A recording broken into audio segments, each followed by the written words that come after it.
everyone. I wanted to start today with a question. You can answer to yourself or hold on to it until we get to the end of what I'm going to be talking about today. But the first thing I want to ask you is, do you take a step forward, or are you more of the person that takes a step back? Now you've got to be wondering, what am I going to be talking about today? I know Kristen said I'm going to be talking about growing your influence. So first I want to start with this. I'm first going to tell you a little bit about myself and how growing up I was most definitely the kind of girl that liked to take a step backwards. I wouldn't ever be the typical person that you would think would end up on this stage today. And let me share with you why. I'm going to take you back to the young age of 7. When I was 7 years old, I was pretty awkward. I was always a little bit taller than I should have been for my age. I'm the one that always got put in the back of the pictures. I actually got called, not in a not nice way. When I was younger, I got called Daddy Long Legs. You know the spider with the long legs? I always had these awkward long legs. Of course, today I love it. But when you're 7, you want to kind of fit in and blend in as much as you can. One day when I woke up at the age of 7, I called out for my mom. It's pretty normal when you're 7 to say, Mom. That morning, the only thing that came out was this, Mom, Mom. Well, of course, you end up going to your mom and she says, okay, you probably lost your voice. You probably need to go to the doctor. And that started a chain of events with quite a few different doctors that we went to see. The little cameras that go down your throat when you go to the ENT, not feeling so comfortable. And they finally figured out that I had a growth on one of my vocal cords. The good news is it was benign. The bad news is that it took my voice. So from the age of 7 till about the age of 13, I literally had to find my voice. And it's funny because we say that a lot today. I'm trying to find my voice, or I found my voice, or I'm speaking up for myself. I actually today am not using the voice that I was born with. I actually am using the voice that chose me. Well, how did this happen? I started going to speech therapists. We started doing a lot of the type of things that you would do if you were learning how to sing. Unfortunately, I didn't end up with a singing voice, but I most definitely found my voice. And I remember when I was 13, I was at a speech therapist. We were doing the octaves that you would imagine a singer practicing to find their right tone. And we found this, and she said, stop.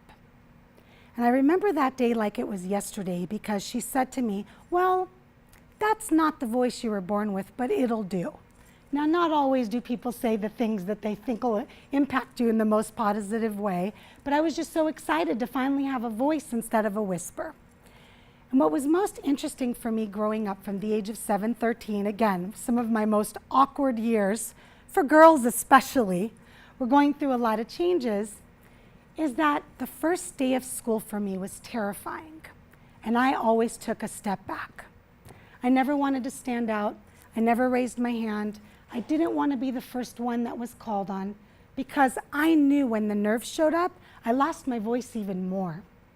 But being born with the voice that I had and then all of a sudden losing it, as well as being given by my parents a very different name that is mispronounced on a daily basis, which again, I absolutely love today, made me, in a sense, a target that every morning, the first day of school, was terrifying for me, because they would do roll call and the teacher would pronounce my name wrong.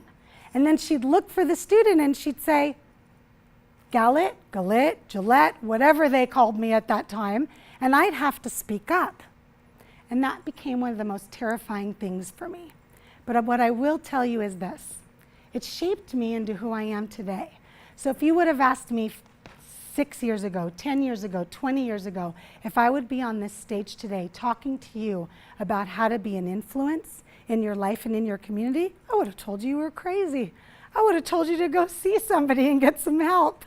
I did my darndest to stay off the stage and to stay out of the spotlight. But then life happened, and I allowed it. And I opened myself up to it. And this is one of the things that I want you to really take from today. I do this a lot because I'm very visual. So now I took a step forward and I allowed. And I opened myself up to a world that I didn't even know existed. One that gave me opportunity. One that today, it is my second year in Las Vegas being named as a top 100 women of influence. I would have never imagined me. What do I do that's an influence in my community? And it's interesting because if you look at yourself, a lot of times we don't recognize the things that we do, we just do them. So what I wanted to share with you today, more than anything, is how you could take a step forward in your life. And the reason I chose to share that very personal story that I've only shared maybe a handful of times is because a lot of times when you stand up on the stage or you're in front of the camera or you're receiving an award or getting a promotion or whatever it might be, people look at you and just assume it's always been easy. And you've always been that person that's always taken a step forward. Well, I most definitely have not. I grew into this person and I definitely put in the work and I put in the energy, and I wanted to share with you today 4 cornerstones to how you can be a person of influence. And what's really amazing to me is growing into this person of influence has grown my business, has given me a relationship that I love, has grown me into an amazing mother of 3 kids. So being a person of influence can mean so many different things. So the 4 cornerstones that I'm going to share today that I have experienced in my life, and I have made it a goal of mine pretty much for the rest of my life. And I love calling myself a work in progress because I am aware that I will never know everything, and I want to learn as much as I can in my life, is this. The first thing is serving others. You might think, what does that mean? Why would serving others make me a person of influence? You're volunteering. You're putting others before yourself. You're giving back to your community. I didn't even realize that pretty much since the day I could remember, I've always loved doing for others. Volunteering as a Girl Scout when I was younger, helping out the homeless. Today, I'm a past board member of the Community Women's Shelter for Women and Children. I'm involved in organizations that help women recuperate from sex trafficking, and I could go on, but that's not what this is about. What I want to show you is when you serve others, you're actually serving yourself. I could actually even say to you, I'm a little selfish. When I give, when I help, when I teach, it feels really good. I walk away from those organizations. I have an event actually next week for Shade Tree where the kids get to walk through, and I started it about 9 years ago. The kids get to walk through and shop from donated items, pick the gift wrapping, pick the box, write a card for their mothers for Mother's Day. These kids that don't have $1 to their name. I leave there glowing. I feel good for weeks after I do that. So why wouldn't I want to serve? That is the first thing that you want to think about when you want to be a person of influence. The second thing is you want to be a leader. I didn't realize I was a natural leader. I want to say I probably started realizing it somewhere maybe mid to end of high school, maybe even college. I really like to lead. Now, what does that mean? It doesn't mean it's about me. It means that as an entrepreneur for over 20 years, I recognize my employees' strengths and I work with them on growing them. I don't focus on their weaknesses. Why would I do that? Get somebody else to take that place. I focus on the positive, not the negative. I'm definitely rose-colored glasses. I'm definitely half glass full. I annoy a lot of people and I have no problem with that. If you tell me something wrong is going in your life, I'm a solution girl. I will come up with a solution just about for every excuse you can come up with for something that you're not going to accomplish in your life. Give it to me. We'll have a round table one day with just excuses. I can shoot off those solutions like no tomorrow. And the last piece of the leader is you are being observed on a constant basis. You need to be aware of that. I have a commercial real estate company I've run for over 20 years in Las Vegas. When we hit the recession, everything changed in our company. My employees were looking at me. They were looking at me to see what kind of mindset I had. They were looking at me to see how I would respond. They were looking at me for the ideas. If I showed a weakness, then they would have thought, oh gosh, we're going to go under and lose our jobs. And I'm thankful to say my company's still in business, and we saved just about everything we could through the recession for all of the owners that we worked for.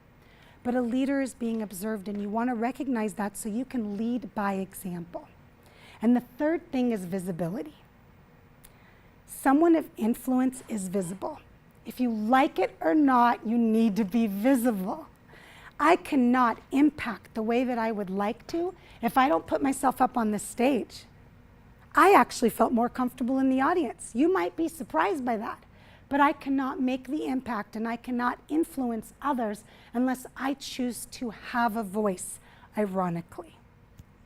I could have spent the rest of my life with a whisper. Once I found this voice, I knew I had to do something with it. And if you want to be a person of influence, you need to make sure you are sharing your accomplishments. It's not bragging. Do you know what happens when I share my accomplishments? Hey, Galit, I'd love to volunteer. Hey, Galit, I'm getting donated items for your event on Saturday. How can I get involved? Do you know people actually think I work for Shea Tree Women's Shelter? I cannot tell you how many messages I get from women or for someone that has a friend that is in a domestic violence situation or something. Where do I go? Who do I contact? I don't say I don't work for them. I make sure I connect them with the right person. That is what a person of influence does. So you want to make sure you're sharing not because you are talking about yourself. Trust me, I do not like talking about myself. It's because people love when you lead by example. It gives them a reason to step up instead of step back. And the last piece that I want to share with you is the piece that's related to either your profession or your chosen career. It could be that you own your own business. It could be that you work for someone. It doesn't matter. But what are you doing at that job? Do you actually love what you do? Are you excited to go to work every day? Do you take pride in what it is you are doing every day? I have this one talk. It's called 7 Ways to Do What You Love. And I'm not going to cover that today. It's a really fun talk. But at the end of that talk, I actually say, if you're not going to do what you love, that's fine. But at least love what you do. There are studies that are proven, and I know you've heard about it. When you don't do what you love every day, it affects your relationships. It affects your energy. It affects your health. It affects your moods. You're less likely to be successful. You're dreading that 9 to 5. Why do we call it that 9 to 5? How many people dread Mondays? How exciting is it to be able to wake up on Monday and wait to get to your business, wait to get to your job? I actually have to set boundaries in my business because I love what I do. Today, I loved commercial real estate for 20 years. I lost my passion. I still run the company because it's my baby, and I do a lot of things that I still love in it. But a few years ago, I decided I wanted to be a person of influence. So I started a new business. I started a new business that shows women how to do what they love. I started a new business that shows women how to be women of influence.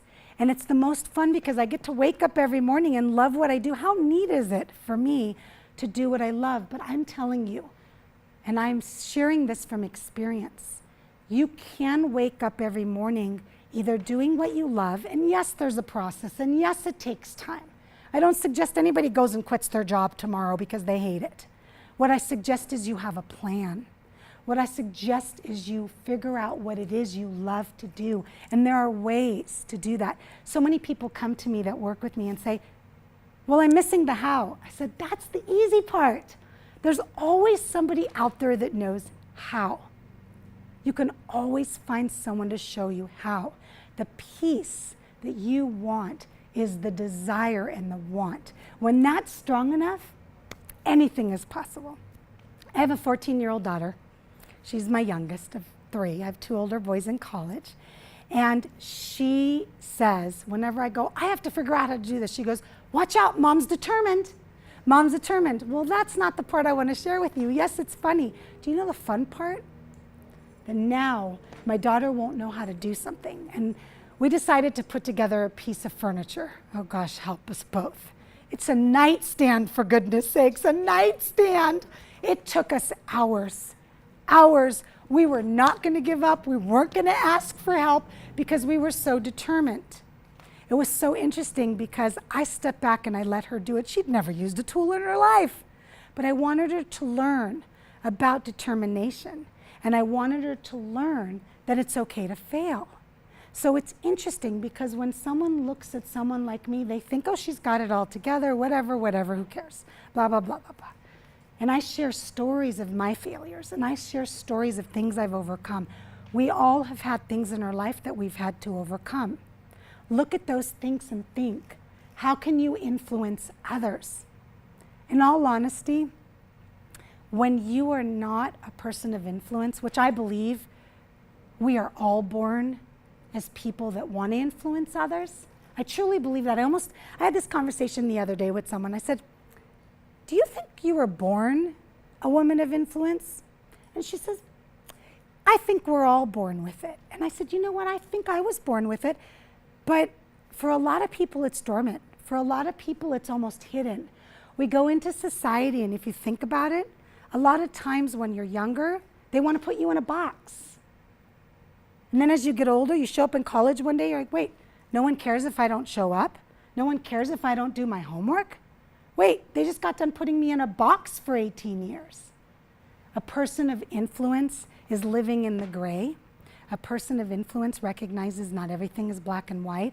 And a person of influence recognizes, more than anything, that it is your, I don't want to say job, but that's the word that's coming up to me. Obligation, job, I don't know what the word is right now for me.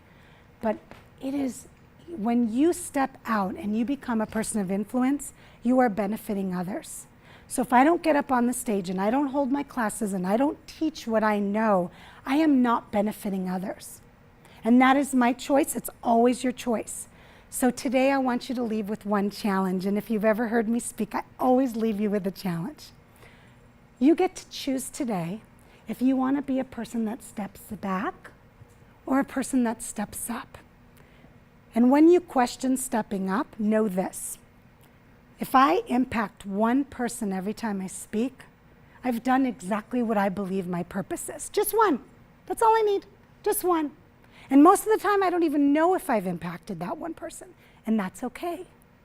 So today, leave here today with this idea.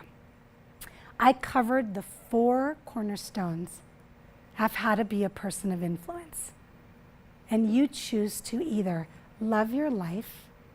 Love your life. How many people can say they love their life? It doesn't have to be perfect to love it. Perfect doesn't exist. Love your life, or choose today to love your life and be a person of influence. Thank you.